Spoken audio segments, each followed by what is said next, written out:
The World Junior Championships begin on Friday. Let's get a preview with Stephen Ellis at the Daily Faceoff next on CHGO Blackhawks.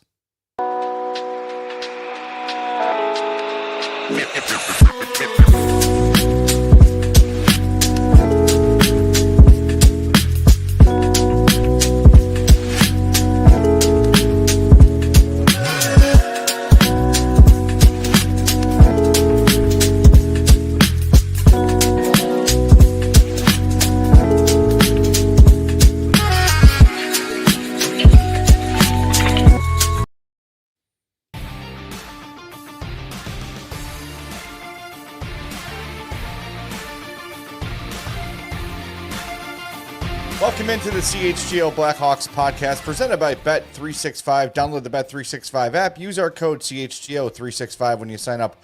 Whatever the moment, it's never ordinary at Bet365. Happy Monday. Welcome in. I'm Jay Zawaski with Mario Tirabassi. Do us a favor. Hello. Hit that like button for us. Make sure you are subscribed to our YouTube page as well. If you're catching up on the podcast later, we love you. We thank you. We appreciate you. Do us a favor and follow or subscribe on your favorite podcast app. The World Junior Championship starts on Friday. The Hawks are well represented, and as the Hawks tumble down to the bottom of the standings without Connor Bedard and Frank Nazar, we've got a close eye on guys that could be potential future Hawks. So without any further ado, let's welcome in our guest, Stephen Ellis from the Daily Faceoff. Stephen, he is one of our favorite draft analysts, World Juniors all over it. How's it going, man? Good to see you. I'm doing good. I just got back from Canada's camp about 25 minutes ago. Not much happening today, but they're flying to Minnesota very shortly, I think in the next hour. And I'll be flying out there Boxing Day, December 26th at 6 a.m. That will be a tough wake up. Good luck. Well, at least it's for what you love, right? There's worse things than going and spending the holidays watching hockey. Yeah, exactly. Well, it's good that you mentioned Canada. Right off the hop, because we can get the negative stuff out of the way. No Blackhawks on Team Canada. Steven, why?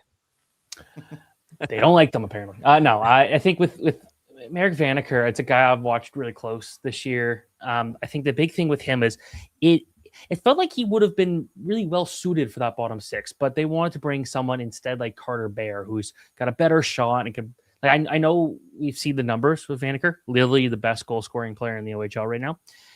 But there's other guys who could do a lot of goal scoring. And I think when you got to look at where the skating and the intensity comes, I don't know if he had the pace. And watching him in camp, it felt like he was a bit just kind of slow. But there's only so much you could take out of a training camp thing. And given that he was this kind of a long shot guy to make the team as a late addition, the fact he didn't really impress in that game against Sweden on Wednesday just didn't help his cause there. So I think I'm surprised he wasn't part of the initial roster. I did think he'd be kind of like a perfect fourth line guy, maybe even 13 forward. You could fill in different gaps, but it's hard to look at this roster and be like, yeah, okay, I don't get it. And, Sacha Boisvert, not a super explosive season. I know John Mustard kind of slowed down a little bit. And those are two guys that they went the college route. They were in the USHL before that. Like, it always felt like politically those two guys had a bit more of a difficult opportunity to make the team, but in the end, nobody.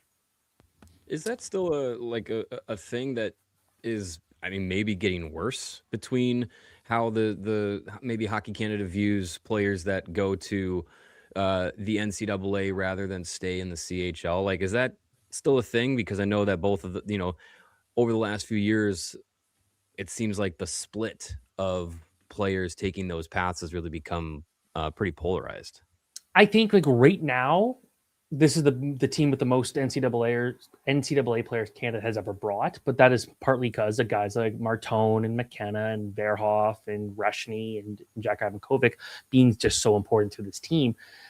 I think overall, like if you're a bubble player, if you're a guy that Hockey Canada has never brought to a major event before, and you're not blowing the world up by any means, and you're playing in the NCAA, like your odds of making the team are a little lower.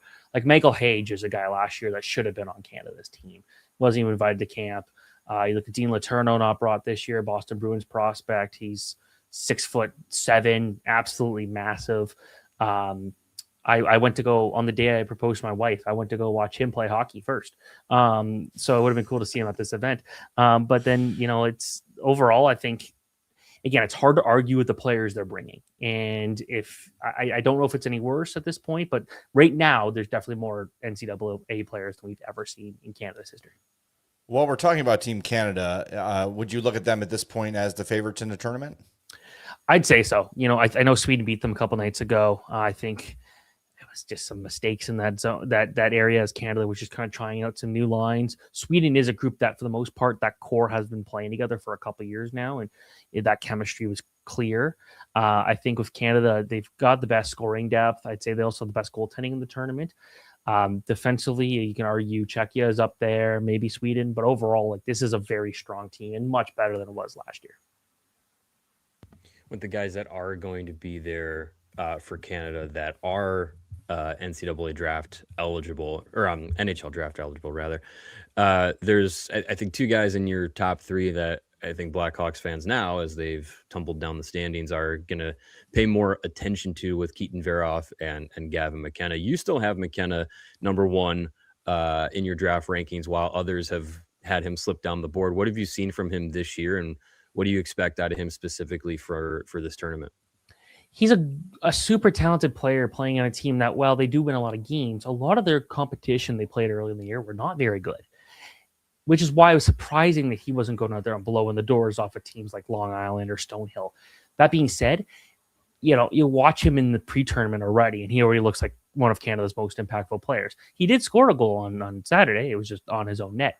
Beyond that, though, like, you see, he's probably the smartest and most skilled player on this team. He's trying to do a lot, and it feels like he needs to kind of just settle it down. But I've noticed his play away from the puck, specifically in the two pre-tournament games, a bit better than it was in the NCAA. And I think Dale Hunter's like, if you want to be on this team, you got to be a 200-foot player. You can't go out there and just start coasting around. And I think McKenna's really taken that opportunity here, where there were points in the NCAA last year, WHL last year, where frankly he didn't need to touch the defensive zone at all. And now that he kind of has to do that, I think he's still trying to adjust to that. But I still think he's got all the skill in the world. Any player in this 2026 NHL draft, if I needed to win right now, who would I want on the ice?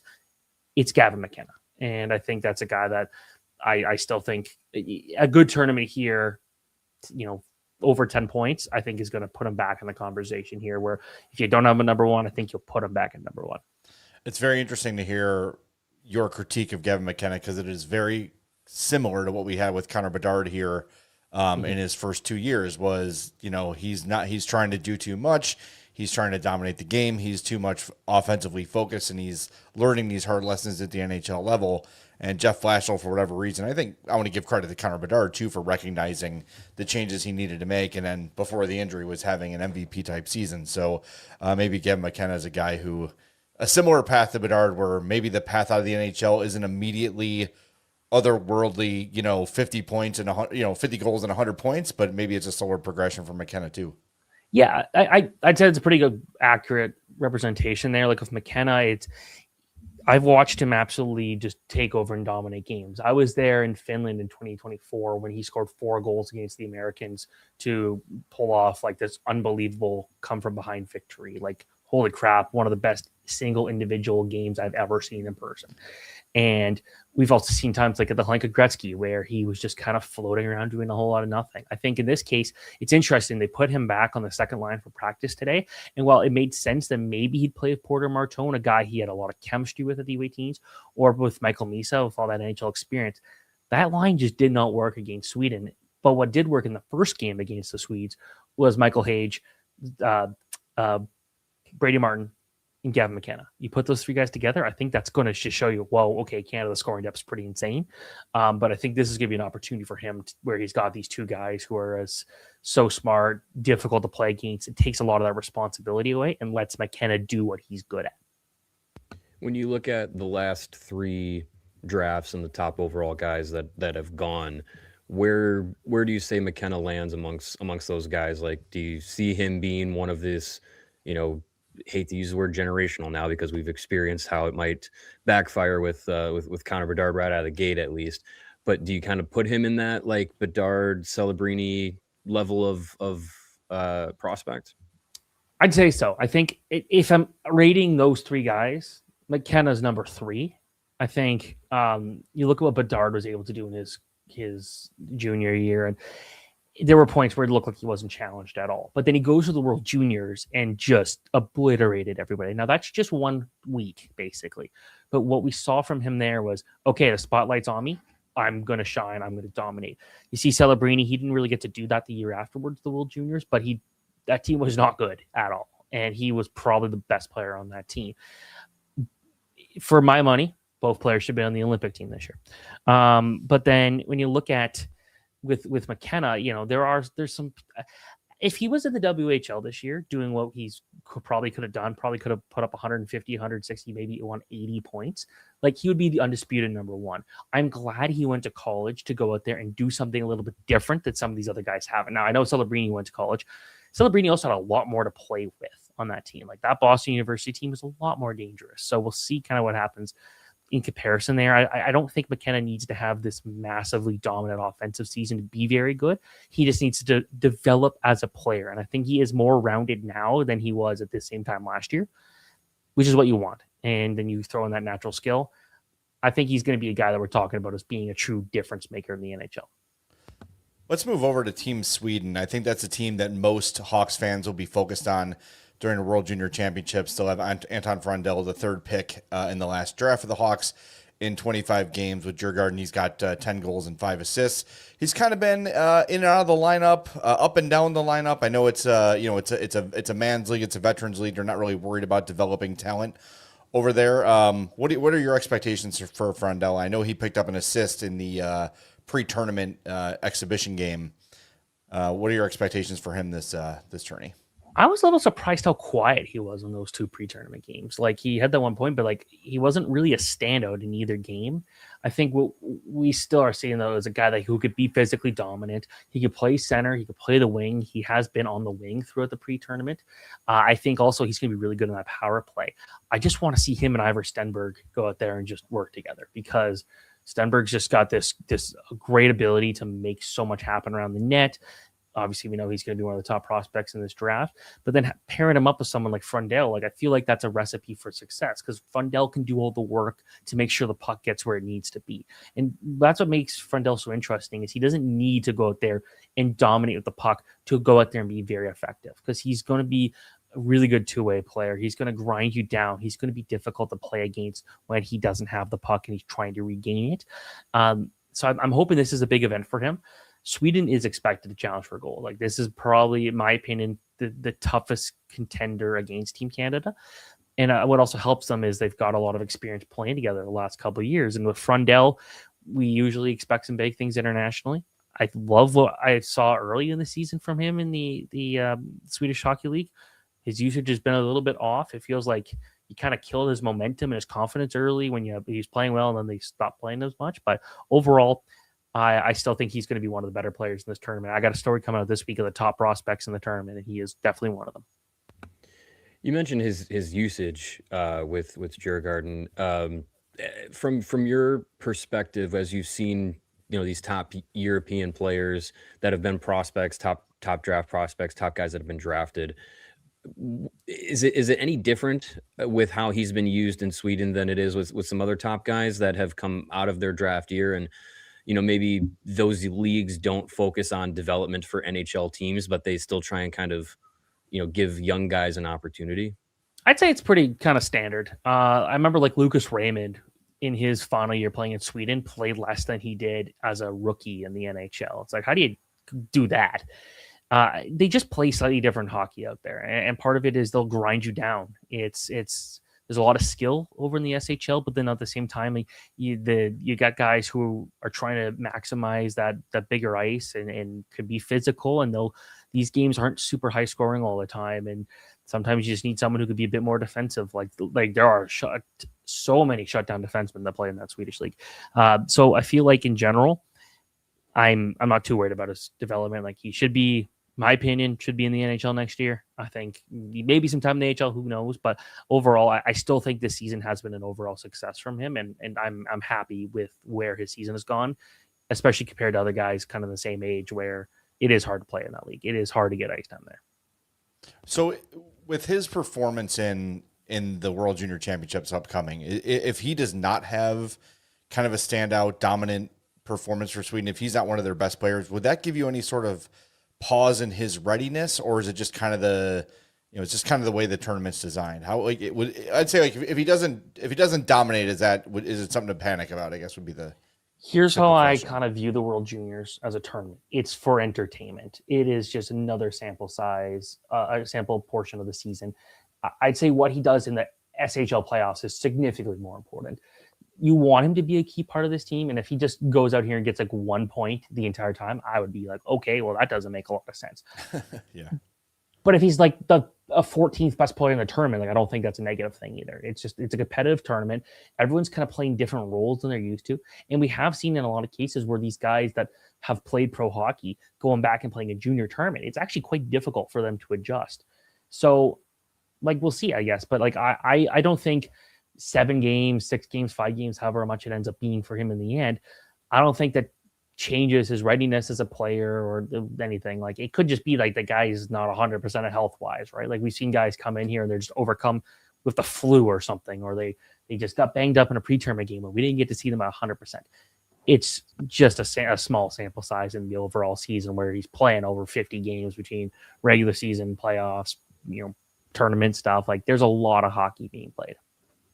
You mentioned Ivor Stenberg, who's going to be playing with Frondell a little bit, but just wanted to kind of key in on him. You have him number 3 on your current draft board.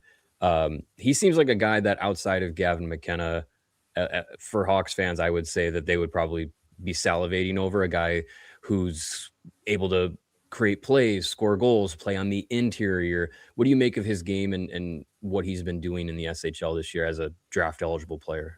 He is, like, if you get an opportunity to watch him, you want to. Like, he's always making things happen. Like, you don't see a lot of these guys do what he's doing in a draft year in any European Pro League. But for him, he's having one of the most successful seasons we've ever seen. I don't think he hits the 50-point mark because he is going to miss some time here with the World Juniors. But the fact that he's playing at nearly a point per game is still remarkable. I guess the thing to keep in mind is he's basically the same age as Anton Frondell, because he is an 07.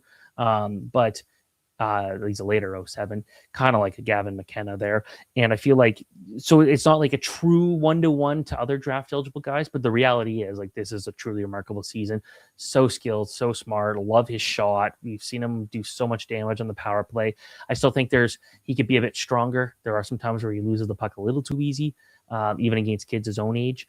And then defensively, he does kind of float a bit, but overall, like, this is a guy who's a first-line player in the NHL, and I wouldn't be surprised if that's next season. So I love his game. If you get him, you're happy. You're not disappointed whatsoever. Like, that's the thing. At one point heading into the season, it's like, oh, if you lose Gavin McKenna, are you going to be disappointed? It's like, no, because I think Ivor Stenberg also is a pretty good backup option. All right. Shall we move on to, well, before we get to Team USA, who I think we're all rooting for, why don't we head over to Czechia? We have another Blackhawks prospect playing for Czechia. That's UMass's Václav Nestil, the 25th overall pick for the Hawks this year, 20 points in 18 games. Nice even 10-10. Easier for me to do that math.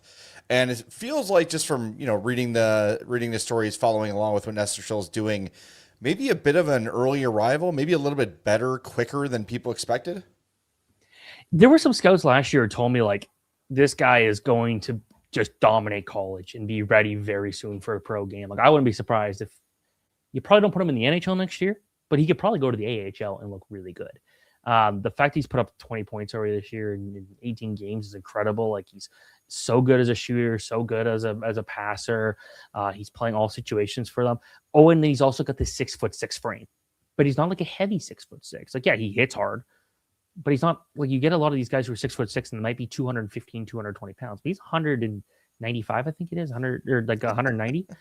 He's not out there. Like, he actually skates really well. That's where the real draw is there. He's this two-way forward who can score, who can hit hard. He's got that big size. Like, there's so much to love about his game. And taking him at number 25, Chicago took some risks with some of those picks they made in the draft, but risks that I really believe in. And I'm really excited about what they're going to be able to do.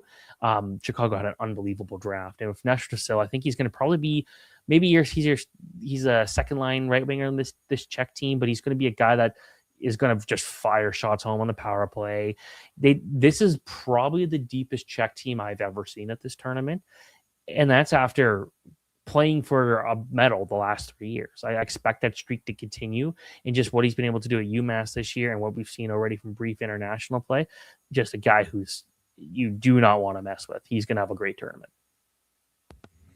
Another guy that's going to be there, I assume they haven't made the final cuts, but I think you had him in your roster projection for Team USA as AJ Spellacy. He's an interesting case because his points don't jump off of the page at you, and his production in the OHL hasn't been, that crazy. It's actually been pretty consistent year over year for him. But his game is interesting because it doesn't have to be goals and points, and that's not really the role he's going to play with the US team. What do you make of him as this will be the last time he plays in the World Juniors and probably makes the jump to pro rather soon? Yeah, his numbers are not special at all. Like, I think he's going to get like 38 points, and he's only had like 37 or 38 basically almost every year of his career. But what he's out there doing is he's being a pain in the ass. He's very strong. He's like 6'3", over 200 pounds. He hits hard, but he's a very powerful skater. Like, you watch the strides, his first 2 or 3 strides, he's going to go out there and beat most people. He might not be the fastest skater, but he's going to get to the puck first a lot. And then if he doesn't, he's going to run you over and steal that puck. And as a fourth liner, that's kind of what you're looking for. And it was interesting watching how USA deployed their lines against Germany. Now, it is Germany. They've allowed 17 goals in 2 pre-tournament games. But watching just some of the guys that are playing kind of deeper in the lineup, it's like, well, if this is what they're thinking, Spellacy might not be able to make this team. We'll see. But what I do think he should be there. It's a guy that I know they really liked in summer showcase events. I know they liked him in the Hlinka Gretzky a few years ago, where he's just out there just bringing the speed, bringing the energy, and then he goes out there and knocks everybody down. He can hit you, but he's probably going to play on the penalty kill if he makes this team. He's kind of that perfect 14th or 13th forward or fourth line guy that can just go out there and be difficult to play against. You still want that at a tournament like this, and that's where he would fit in my opinion.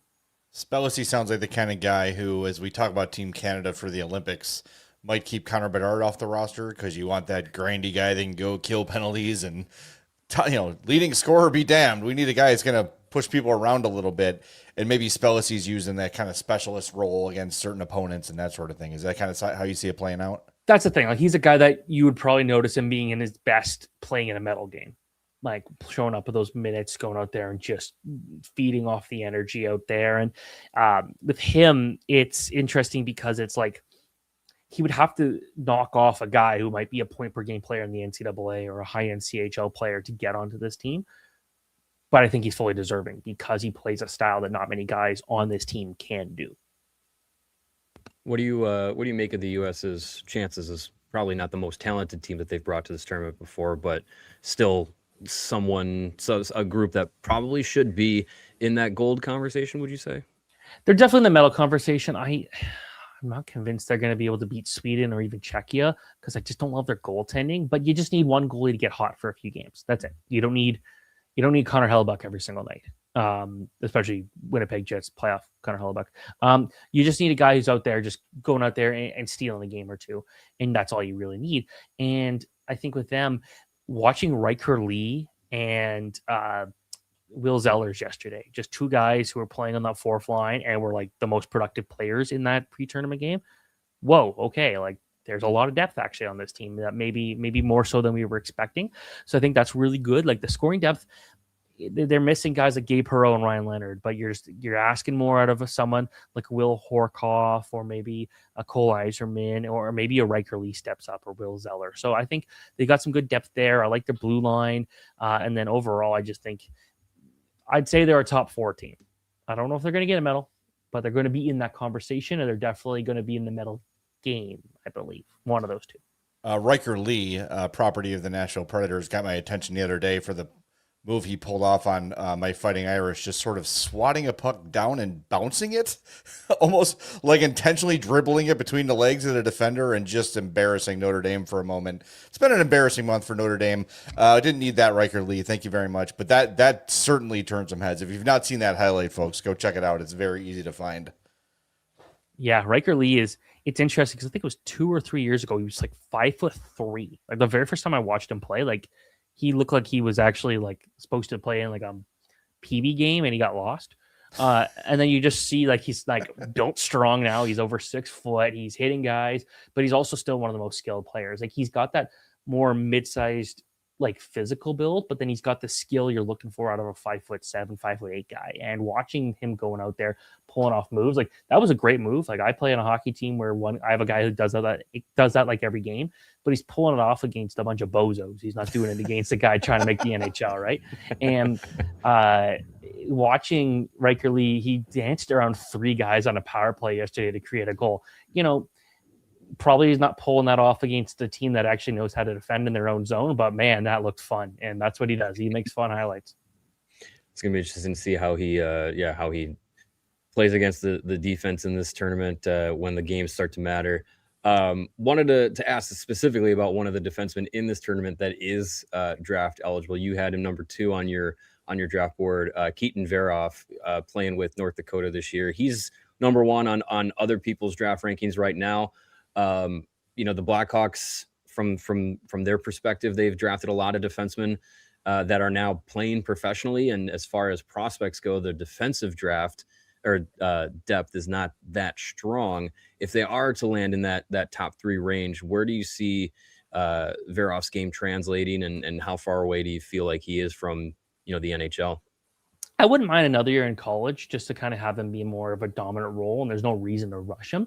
I think with him, he's probably going to be Canada's 8th defenseman. He doesn't project like he's actually going to play in this tournament outside of if they get an injury or something like that, because Carson Carls, a guy who is in that conversation to go top 5, simply was better in the pre-tournament, simply better training camp, and just somehow there actually is a bit more depth on the less depth on the left side than there is on the right side, which is an unusual thing in a high-level hockey team. But I think with Veroff, you see that mobility from a 6'4" player who's very raw. Like he was playing goalie like at 11 years old, 12 years old. Like he transitioned into a defenseman very late. I think the time from him being a goalie to becoming like a top 5 WHL draft pick was something like 3 or 4 years.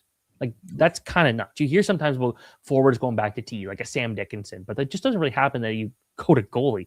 So I think scouts are taking into account here that he's still quite raw and doesn't have as much experience playing defense compared to other guys, and yet he's the best defenseman in the draft. So there's a lot of excitement there. I think you want to go out there and see the high-end decision making. Sometimes it does lack a bit in college, but overall, like he's my favorite defenseman in the draft because he's the one guy that's going to be so competitive every single night and rarely loses a one-on-one battle. And I saw him take on 3 guys, and one of them was actually Merrick Vanacker, and he made it look so easy in camp. So I was a little surprised to see kind of what feels like that odd man out going into the most important game, game 1 of the tournament. But hey, maybe he plays more against Denmark. Maybe they don't play Zane Parekh and they let him go out there and try and get 10 points against the Danes that just got crushed by Switzerland yesterday. We have a few more minutes with Stephen Ellis and a couple more questions to go. With that in mind, you know, Veroff is a highly rated defenseman in this draft. We know Kyle Davidson is not a guy that just looks year to year to year. He kind of looks ahead. I think that's a lot of what ended a Levchinov decision over Demidov, because he looked at the next year's draft and saw not a lot of defense there. How is next year's draft class shaping up in terms of top available forwards versus D? Is it more D heavy, more forward heavy at the top? I'd say there's a lot more forwards. The big player on D everyone's looking for is Landon Dupont, but Dupont hasn't had as great of a season as people were expecting. And I think it went from him being the clear number 1 to probably the clear number 2. And Alexis Joseph out of Quebec is just dominating. He's a 6'4" power forward who plays center, 2-way game. Like he's everything teams are looking for. So that part's going to be really interesting. But I think this is a year where if you really, really need a defenseman, I think this year feels better than next year. A lot can change, but that's the thing. I think a lot of people were looking at this year's draft being the one with all the offense, and it might not be that case. So I think next year will be interesting to see kind of who shows up. But this year, there's a lot of, like, I wouldn't be surprised if 5 guys in the top 10 were taken that were defensemen this year, whether it be Chase Reed, Carson Carls, Keaton Veroff, you know, you name it. There's a really good blue line crop this year. I know you keep an eye on the Blackhawks from a distance. You cover everything, but we've got a lot of the sky is falling happening in Chicago. And I know you are an unbiased, you're not a Blackhawks fan. You are just an observer. People freaking out because with Bedard and Nazar out, The offense has obviously fallen off, and people are starting to lose faith in some of the prospects that they have drafted. Can you either verify or make people feel better about the Blackhawks' future based on what they've drafted so far and who's still coming? Well, you look at the fact that Vanaker's scoring at nearly a goal per game in the OHL. Not too bad. You look at the fact that Roman Kantserov's going to have one of the best U22 seasons ever in the KHL. That's pretty good. Nestersol's looking pretty good. I think Nick Lardis, there was a lot of concern. How was he going to be able to translate his game to the AHL? Yeah, he dominated the NHL, but so many of those goals, he wasn't moving. He was just one-timers. Could he do that in the AHL? He's looking really good. Nathan Bem's been a big part of Kamloops. And then if you want to look at even just young guys in this, like that are on the team, Spencer Knight looks like one of the best goalies in the NHL. Like, that's really exciting there. He's looking like the kind of guy we were expecting him to become, and it took a while. So that's good. Adam Gaon's actually having a really good season this year. He'll be at the Spengler Cup, which in my opinion, best hockey tournament of the year over the World Juniors. I'm kind of disappointed to be missing it this year. Even Drew Comesso's had some good numbers. So I think overall, like this pipeline looks really promising for Chicago.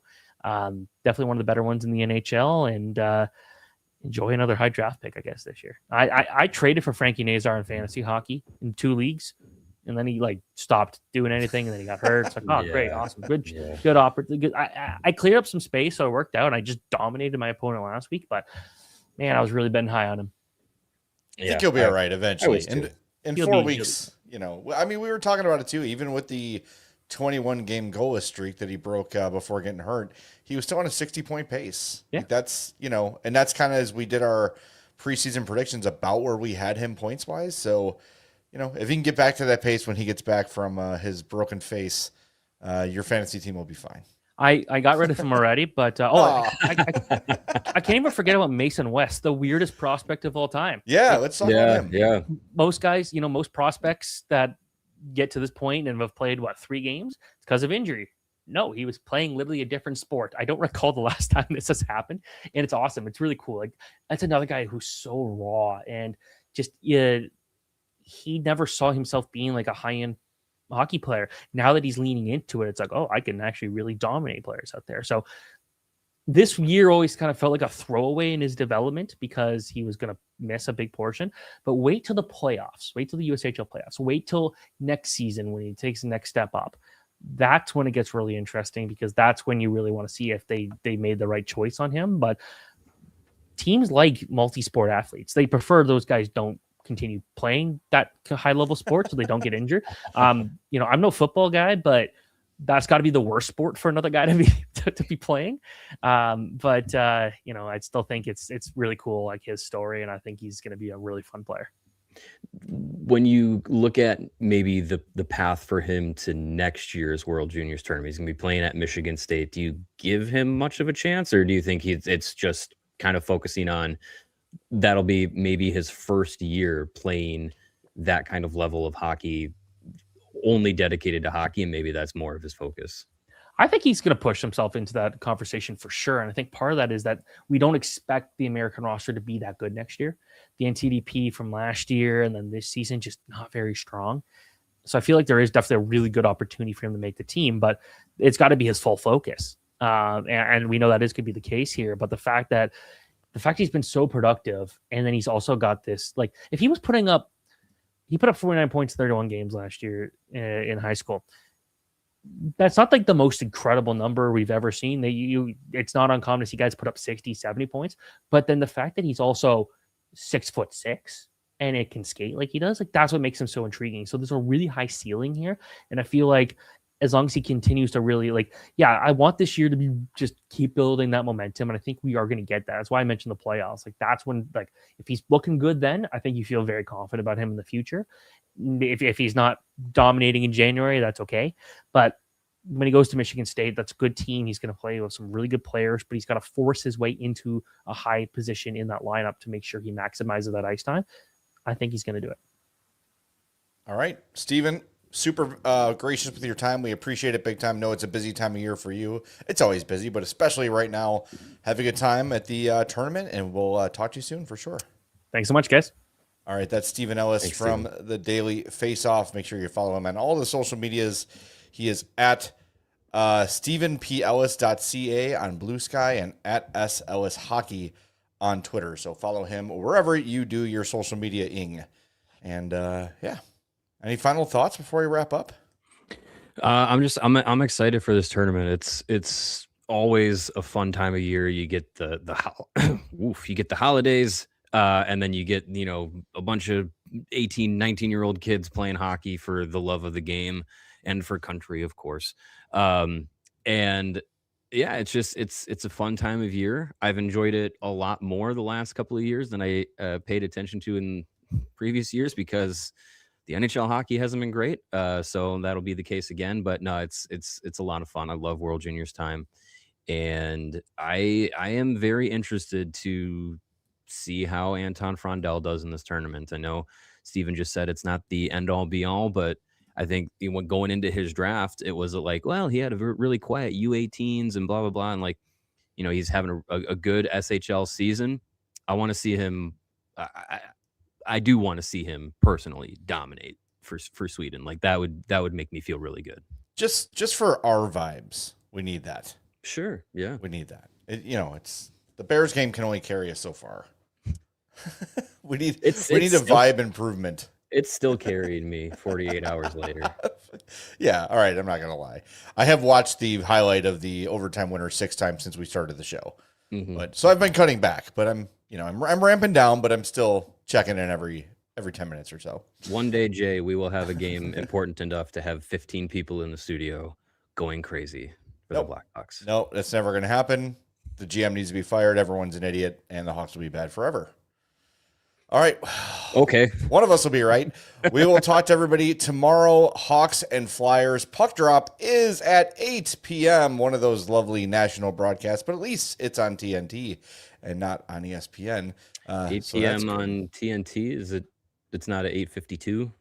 It says 8 p.m. So it's probably 8:17 or 8:35 or something, but it says 8 o'clock. Take it with a grain of salt. Be ready by 8. We'll be on the postgame show. And then Christmas Eve, the 24th, we're going to drop a mini pod that should be fun. So, yeah, thanks for joining us for this special edition. Should have been a day off, but we love you, and we're going to do a World Juniors preview anyway.